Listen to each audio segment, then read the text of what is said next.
Seems like most of the police throughout the Bay Area are a little trigger happy.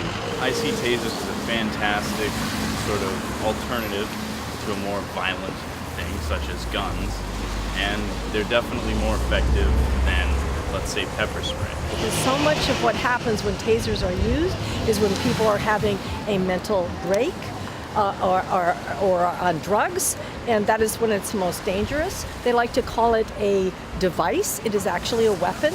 I think it's a good alternative rather than guns.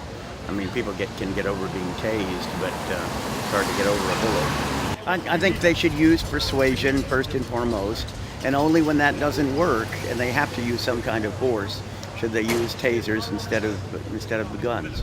But there's still possibilities of lethal incidents with it, which definitely needs to be studied and researched before they're allowing that change to be made. They have no idea who they're tasering, so if someone has a neurological problem or a heart problem, there's going to be problems there. You don't need 6 tasers on a guy. He doesn't need to be tased 4 to 5 times. It's unnecessary. You have 5 officers there. They should be right on him. There should be, like you said, better training, better techniques, better tactics. If it's not a visible issue, and if it's not something that they can judge in that time, then their actions need to be justified, of course, but there should be no splashback. 53% of the time it doesn't work, so they say it's safe for police, but it actually isn't, because if it's not working, then they're more in danger and they will probably revert to killing people. When you have 15 guys that can show up in 30 seconds, there's no need for any force or brutality or anything.